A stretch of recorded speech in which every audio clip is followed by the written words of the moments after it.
তো hello friends, ডিম sports 3 সবাইকে স্বাগত জানাই। ক্রিকেটের খবর নিয়ে চলে এসেছি। কলকাতা নাইট রাইডার্সের হর্ষিত রানার কতটা সুস্থ তা নিয়ে কলকাতা নাইট রাইডার্সের সমর্থকদের মধ্যে এরই মধ্যে জল্পনা উঠেছে।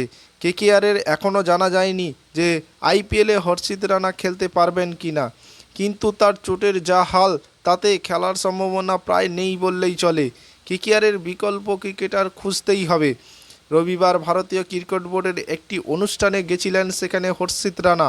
গত বছর পুরুষদের ক্রিকেটের সেরা অভিষেক হওয়ায় ক্রিকেটারের পুরস্কার পান তিনি, কিন্তু চেয়ারের মঞ্চ ছেড়ে উঠতেই পারেননি হর্ষিত রানা।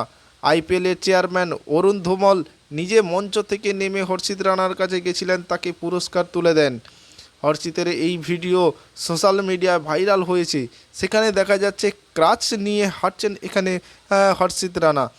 ভারতীয় ক্রিকেট বোর্ডের সেই অনুষ্ঠানে গেলেও হাঁটতে কষ্ট হচ্ছিল এই পেসারের। ডান হাত থেকে ক্রাচ নিয়ে কোনো রকমে হাঁটছিলেন হর্ষিত রানা। তার হাঁটতে যাতে সমস্যা না হয় তার জন্য সামনে ভিড় সরাচ্ছিলেন তার নিরাপত্তা রক্ষীরা। আইপিএলে শুরু হতে আর মাত্র 2 সপ্তাহ বাকি। হর্ষিত রানা তো হাঁটতেই পারছেন না। বল করার জন্য দৌড়তে পারবেন কি না সেই দিকে নজর থাকবে। সেই ফিটনেস পেতে এখনও বেশ কিছুদিন সময় লাগবে তারপর তো মাঠে নামতে পারবেন হর্ষিত রানা। কেকেআরের আর কিছু না জানালেও বোঝা যাচ্ছে যে হর্ষিত রানা এবারের আইপিএলে খেলতে পারবেন না। দল সরকারিভাবে কিছু না জানালেও কেকেআরের এক সূত্রে ইতিমধ্যেই সোশ্যাল মিডিয়ায় জানিয়েছেন যে হর্ষিত রানাকে আইপিএলে পাওয়া যাবে না।